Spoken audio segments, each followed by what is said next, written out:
Hi, I'm Phil Lipoff, and thank you so much for streaming with us today on ABC News Live.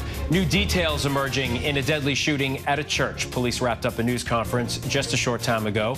How they say the gunman opened fire on people inside the church in Alabama, and what we are learning about the suspect they say is now in custody.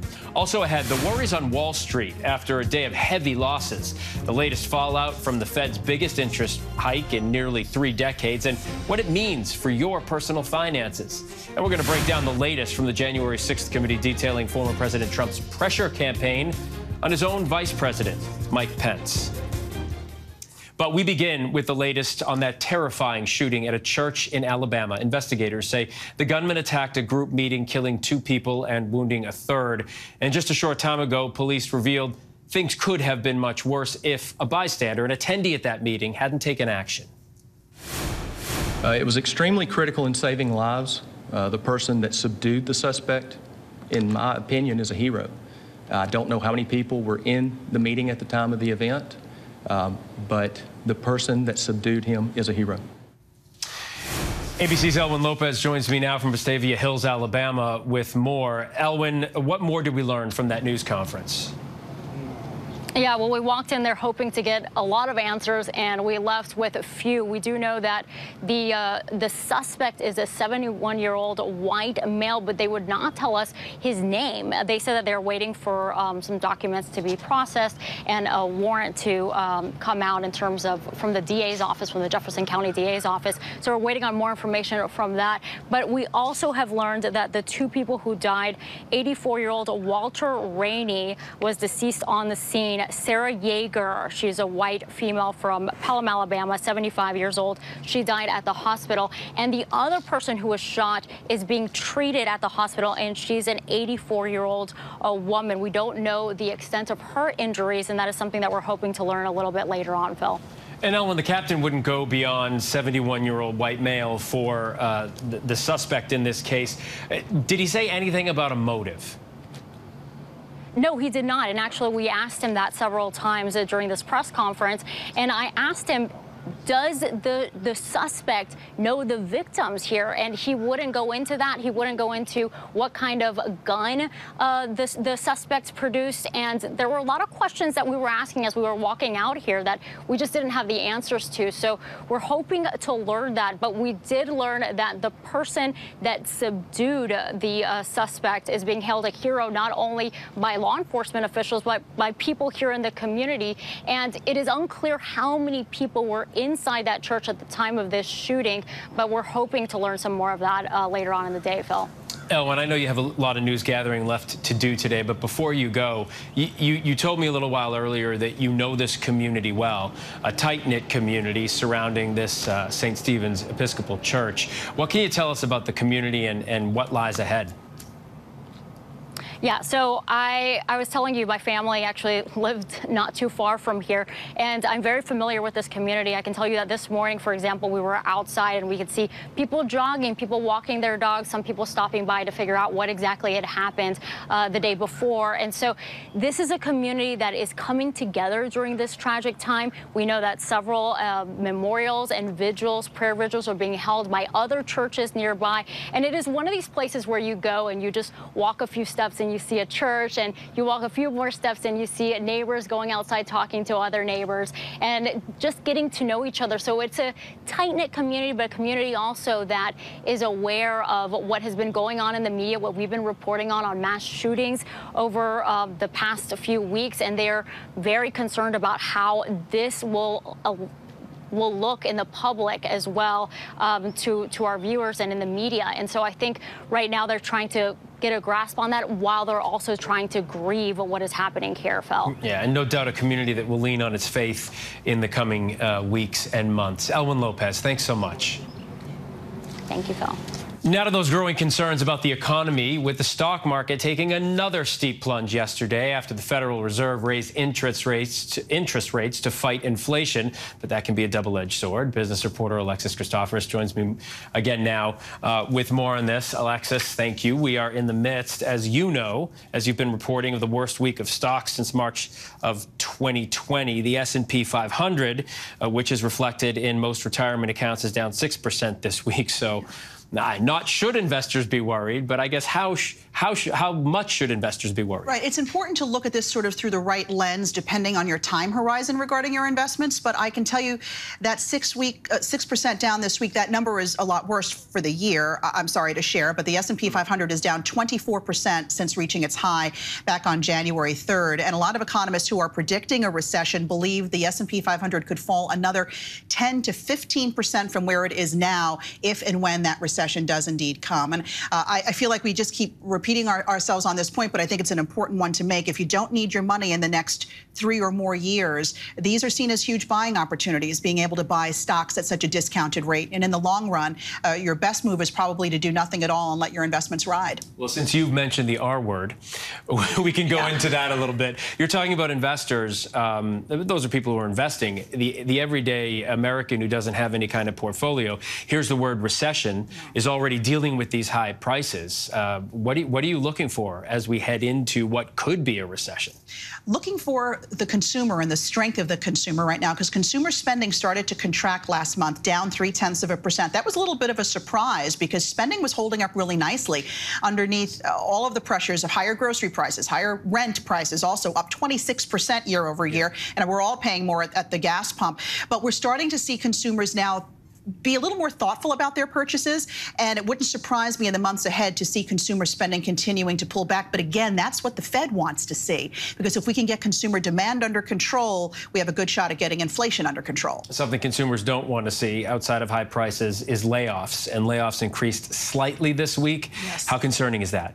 I wouldn't get too bent out of shape about it. The jobless claims, these are the claims that people apply for when they're applying for unemployment, inched up a little bit. It could just mean that companies in the weeks ahead are going to start to raise their the layoff announcements as they too deal with high inflation. And just quickly before we go, to survive this, you have some quick tips. Quick tips. If you have debt, especially credit card debt, try to pay it down or consolidate that credit card debt. Right now, interest rate on credit cards about 16.6%. Will probably near 20% at the end of the year. And guess what? We're going to finally be starting to make more money on the money in the bank. If you can put some money in a high-yield savings account or a CD, you're going to make a little bit more money. Thank you, as always. I wrote them all down. Alexis Christoforous, I appreciate it. Sure. All right. Now to the bombshell testimony in the January 6th hearing. The committee zeroing in on former President Trump's pressure campaign on his Vice President Mike Pence to block the certification of the election. Pence's former legal counsel and former federal judge testified on Trump's plan to overturn the election results that even the architect of the strategy admitted had no legal weight and would certainly cause chaos in Washington and in the streets across the country. So let's bring in ABC News contributors, former Democratic Mayor of Baltimore, Stephanie Rawlings Blake, and former Trump administration official, Sarah Isgur, for more. Thanks for joining us. Sarah, let's begin with you. How does this testimony from Pence's own legal counsel and a conservative federal judge who was once on the short list to be a Supreme Court nominee play with conservatives? Do you think this has changed any conservative mind? Well, politically, I don't think these hearings are intended to really change the landscape heading into, for instance, the midterm elections. But what I think was so important about this, we've heard from Trump officials throughout these hearings, of course, but this was not about the violence at the Capitol, about whether Donald Trump incited protesters to storm the Capitol. This was about whether a sitting U.S. president tried to ignore the results of an American election and hold on to power regardless. In some ways, a far more dangerous threat to our system of self-government, a far more existential crisis to the United States. When we think of January 6th, I actually think we shouldn't think of violence at the Capitol. We should think of that moment, because that's the moment that can repeat, that can be erode those democratic norms. And so I think that that's the part that conservatives are needing to listen to, whether they will or not. I don't think there's people tuning into this hearing that weren't already had their minds made up either way. Mayor, we've seen some rare praise from Democrats for former Vice President Mike Pence. His actions on January 6th, as laid out in the committee hearing, refusing to block the certification, refusing to leave the Capitol, not wanting to see the world see that picture, and eventually completing his constitutional duty. How significant do you think that is? I think it's extremely significant. And as I think about the fact that when you take a look at the players in this situation, At the same time, I feel like you won't find a lot of profiles in courage. I hope that history reflects on his lawyer and his advisor. I think it's Greg Jacobs and Michael Luttig. I hope history reflects them as true profiles in courage, that they gave the vice president the right advice, and that the vice president took that advice and did what he needed to do under extreme pressure and extreme duress. I'm grateful that the vice president did that. And now I will say I'm not grateful for a whole lot else, but he did do what he needed to do on that day. And it is very, very significant because a lot of us say what we would do when we are under pressure. We say what we would do when we have to put up or shut up. Pence was in that hot seat. He was under fire, and he did it. And I think we need to take this as an extreme version of a SWOT analysis. We got to see in real time the strengths, the weaknesses, hopefully some opportunities, and the threats to our democracy by what happened on January 6th. And I'm praying that we learn these lessons and make sure something like this never happens again. Yeah, country over party for sure under the threat of violence that day for the vice president. Sarah, despite so many calling his actions heroic, Pence has kind of avoided embracing that role, largely staying quiet about January 6th and Trump's false claims that the election was stolen. I'm going to take a stab here and say this is political because he's got aspirations, right? Look, Vice President Pence has talked about this. He certainly talked about it on January 6th. He's talked about it since then in front of conservative audience. He spoke to the Federalist Society and said he had no constitutional authority to do otherwise. He did his duty as the founders would have seen it, that he had no ability to overturn the will of the American people. But of course, Mike Pence also appears very much focused on a 2024 presidential run himself. He has visited Iowa, New Hampshire, South Carolina 3 times apiece. He was even in Ohio yesterday, helping some of those Republican midterm candidates. He wants to draw a distinction between himself and Donald Trump, but he also doesn't feel the need to antagonize Trump's supporters who maybe don't want to see piling on the president either. All right, Sarah Isgur and Mayor Stephanie Rawlings Blake, thank you both so much for taking the time. We really do appreciate it. Thank you. Coming up, we are celebrating Juneteenth, the history of the holiday, and why it means so much to Americans and our country's future when we come back.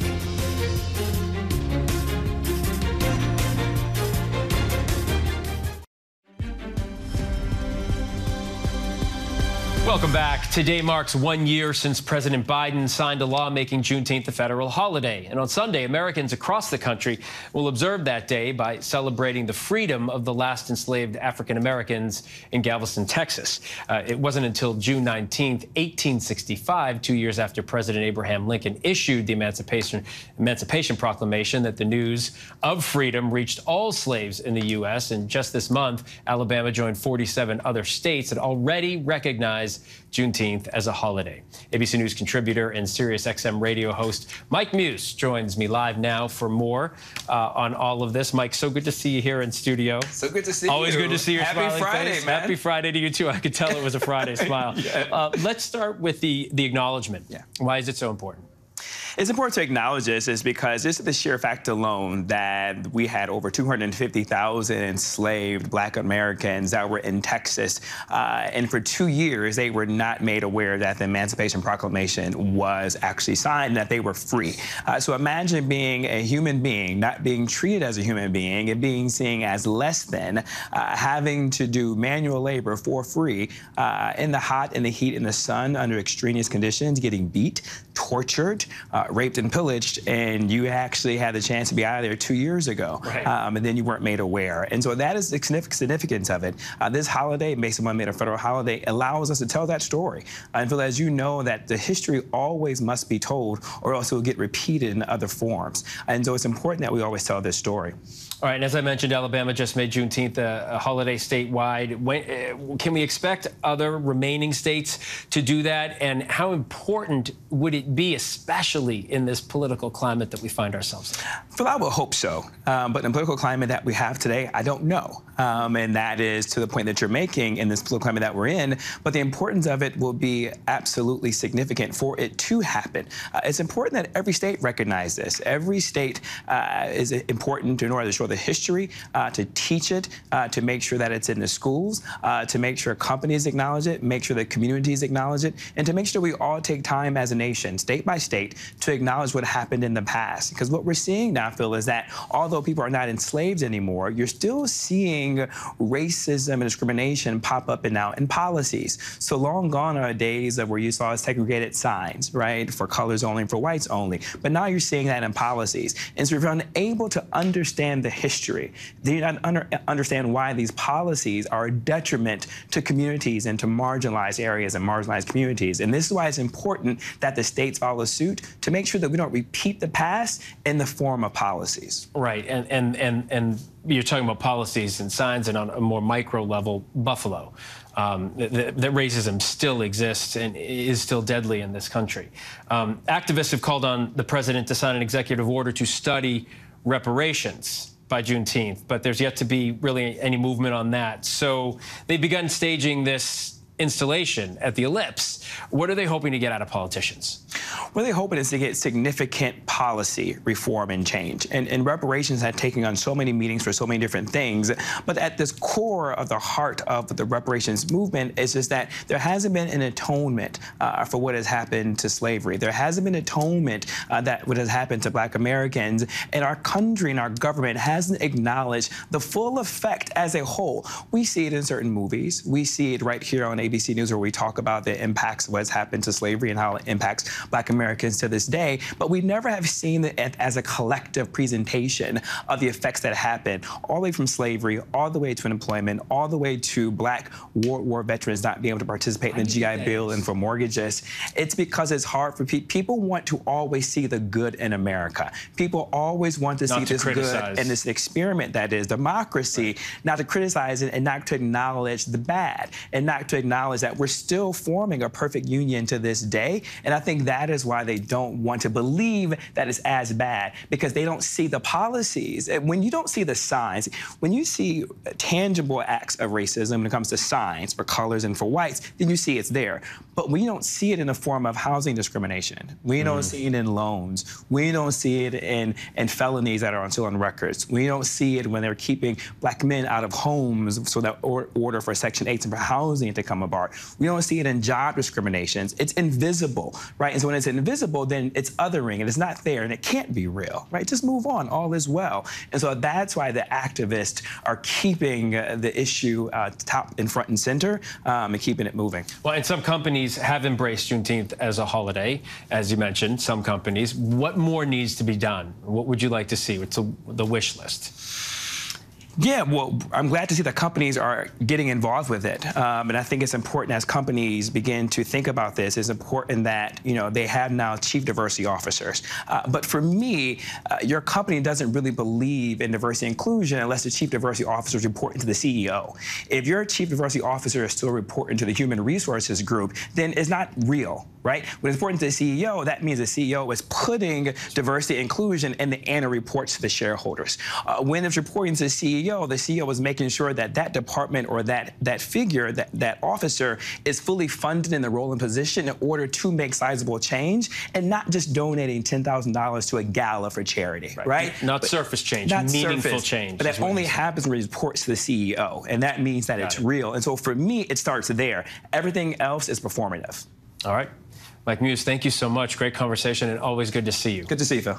All right. And tonight, you can catch our special Sound of Freedom, a Juneteenth celebration in honor of Juneteenth and Black Music Month at 8 p.m. Eastern on ABC News and streaming, of course, on Hulu this weekend. Coming up, the Golden State Warriors are NBA champions once again. Hear what first-time finals, can believe that, first-time finals MVP Steph Curry had to say about this win. Stay with us.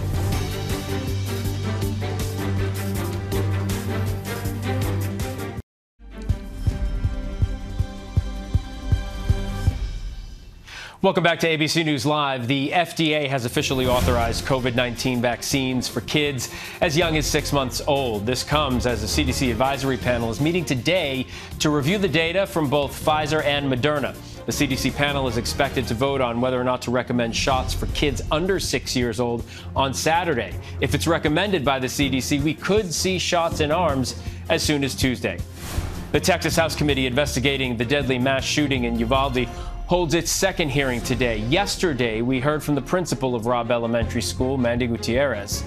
For the first time publicly since the shooting last month that left 19 fourth graders and 2 teachers dead.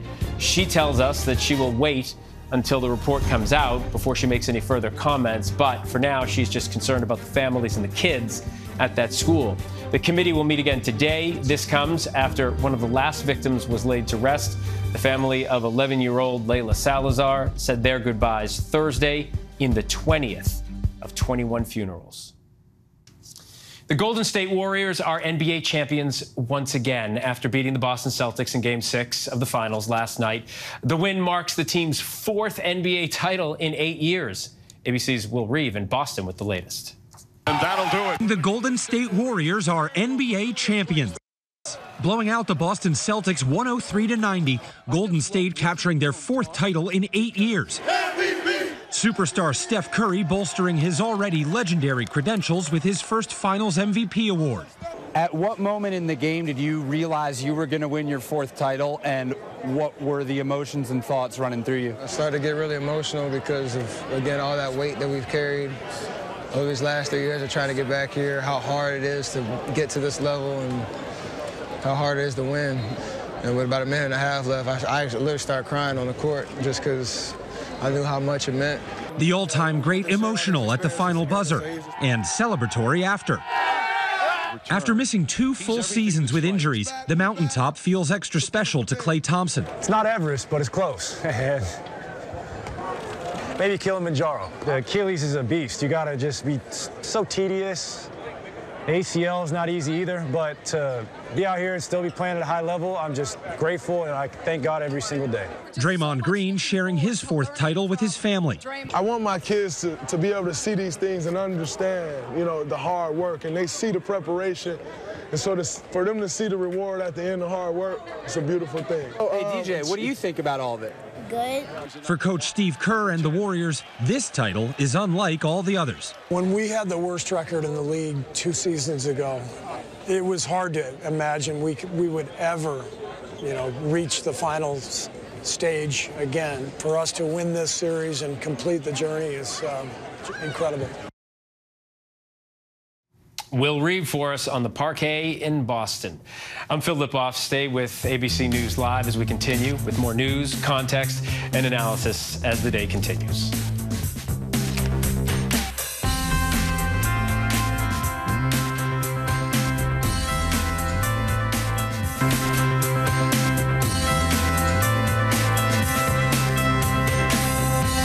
This here is part of the Stonewall Bar because there were 3 of them, 1 in each corner and 1 in the center. And as you can tell the prices, champagne $1.25. Then there was also another stand that had Pat's Blue Ribbon and Rango beer because those were the beers at the time. I would like to just live simply and be myself and a lot more like empathy to people who are different.